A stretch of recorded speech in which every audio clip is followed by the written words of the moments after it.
Alam natin na hitik sa kasaysayan ang Philippine boxing na talagang gumawa ng ingay sa buong mundo. Ngunit sa videong ito ay segue muna tayo papunta sa legendary interview ng mga boksingerong Pilipino. He's going to fight me? He's going to fight me? Yeah, I'm surprised because I think my prediction is a one hit. Maybe, I'm strong, man. What? No, I'm not a blow. It's a good pants. Kilala kong kaliskis mo, oy. Sabi nga ng iba, abay mas nahihirapan pa sila sa interview kumpara sa mismong laban. Makadaog jud ko kay nananaw ang mga dagkong tae. Sino ba naman ang makakalimot sa alamat ng clitoris ni Pacquiao? Sa mga hindi nakakalam, ang nabanggit na termino ay isang private part ng babae at katunog nito ang clitoris na isang brand ng boxing gloves. Sobrang bilis magsalita, talagang confident sumagot si Manny kahit nagkandaleche-leche na at masyadong lumayo sa tanong. Do you think your gloves also contributed to what happened? Oh yeah, exactly. That the gloves have that I use in clitoris is I like that glove. It's my glove. So she uses his own glove winning. So what? Yung keyword sa tanong dito, mga idol, ay nang marinig ni Pacquiao ang salitang gloves, kaya rat-rat agad sa pagsagot na para bang scripted. Kumbaga parang computer AI lang na nakaprogram sa kung ano ang susunod niyang sasabihin. Oh yeah, exactly. That the gloves have that I use in clitoris is I like that glove. It's my glove. So she uses his own glove winning. So it runs in the blood, ika nga, dahil pati si Bobby Pacquiao ay sobrang confident sumagot sa mga tanungan. Legendary blow kung tawagin ang interview na to na naganap noong 2006 sa Las Vegas pa mismo. Bobby, you were disqualified for repeated low blows. Were you upset with the referee? Did you think that he was wrong? No, I'm not a blow. It's a good pants. You watch the replay. Let's take a look at the replays here. Here's round 9. No, it's not a blow, man. Oh. Disqualified si Kabayan pagkatapos bombahin ang Golteb ni Velasquez. Nanlambot at nanlumo ang Mexicano pagkatapos mapompyang ng paulit-ulit ang lato-lato. Kahit ilang beses na nawarningan si Bobby, ay tuloy pa rin ang pag-blow at kahit sa interview ay lakas loob pa rin niyang itinanggi na legal punch ang kanyang mga patama. It's not a blow. So you feel like you weren't treated fairly here tonight? Yeah, I feel good. But the decision is not good. Ultimong si Buboy ay nakatingin na lang sa baba na para bang nakaapak ng echas dahil sa nakakahiyang pangyayari.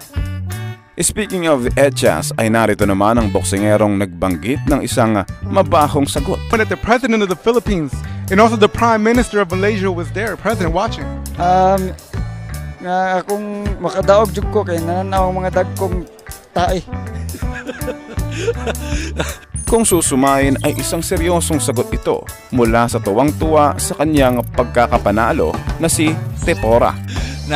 He feels like he can win because the big wigs in the government in both countries are here to watch him.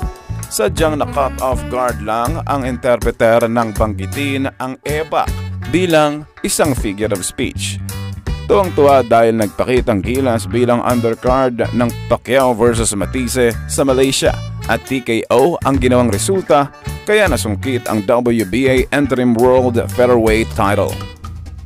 Kung usapang legendary interviews, abay matik na riyan si Cuadro Alas. What do you think about his nickname, the Monster? No way, you are no monster. I'm a rare monster.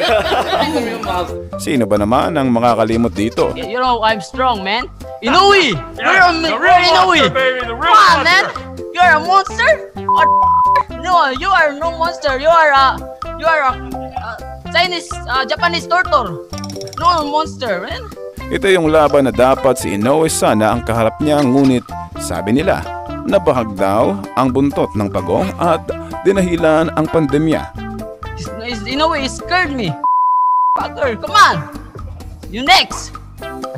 Kaya sa interview na lang niya inilabas ang gigil at pangungulit dahil imbes si Casimero sana abay si Moloney ang pinalagan. I'm worried Doc Micah, because Doc Micah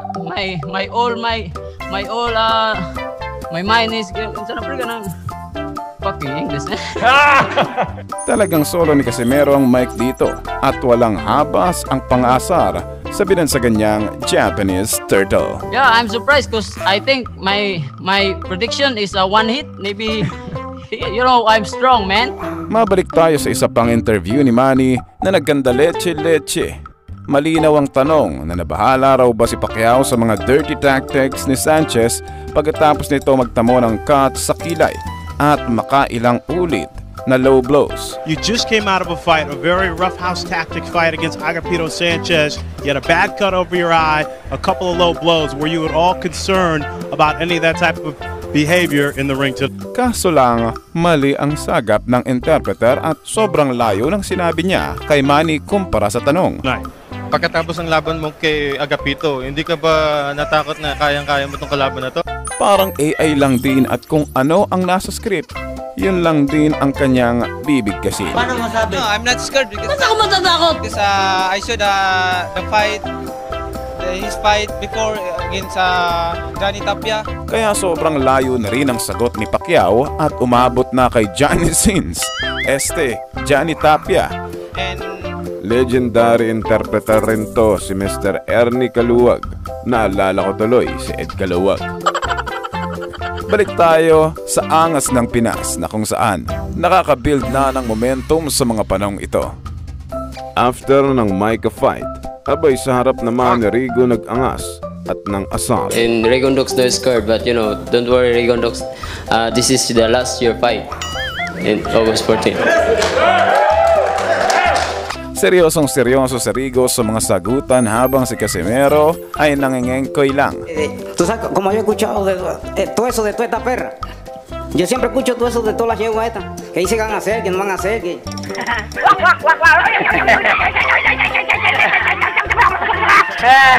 This is a surprise, you know, but Rigondeaux maybe 3 rounds. Mas lalong nairita ang Cuba ng paulit-ulit bigkasin ni Casimero ang apelyido nito na Rigondeaux na para bang sinasadya niya para lalong maasar ang kalaban. You know, I know Rigondeaux, the footwork Rigondeaux, then I know how to manage Rigondeaux, but this is a surprise for Rigo. Sa katunayan, dito lang natin nakita si Rigo na nagsalita ng ganito.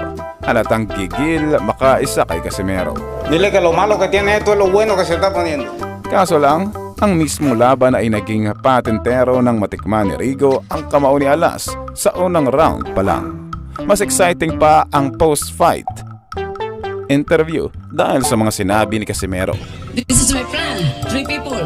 First, Rigondeaux finish. And second, Donaire. And next, si Easy Mil pa mismo ang kasama sa ring entrance. At sa interview ay kitang napalap trip siya sa likod habang sumasagot si Casimero. I'm worried because he said no run. Because okay, no run. If no run, you 3 round finish. I killed first round, but you know, no decision the referee, but I hit the yeah, right. Halos labas pawis sa interview at naghanap na ng interpreter si Kabayan. Very frustrating to fight a guy like that. I'm surprised because, you know, the champ agrees that was the worst performance that a guy ever did. Interpreter, No, you're good. Yeah, that's his opinion. Kamakailan lang ay nag-viral ang terminong puting itlog sa social media nang dahil kay Jason Casimero. Usap tayo about boxing, guys. So, may narinig akong balita na yung asong puti nakamoy ng pira. Malapit na ang ihayag yung big fight ni Otol. Dating-dati pa ay nababanggit na ito ni Cuadro Alas noong kalakasan pa ng Battle of the YouTubers kung saan naghamon ng mga Tagalog vloggers sa mga Bisaya at tinawag pa nilang Bisakul. Sino yung nag-iingay dito sa Pilipinas? Isang Tagalog. Minamaliit kami ng mga Bisaya. Kayong mga Tagalog, mga puti yung itlog ninyo. Kami mga Bisaya, ito may itlog, pero isog ni. Baka ngayon tuluyan kita. Talagang lab trip ang mga Pinoy boxer pagdating sa interview at trash talkan. Kung ano ang itinapang nila sa loob ng lona, abay yun naman ang ikinulit nila sa labas ng ring.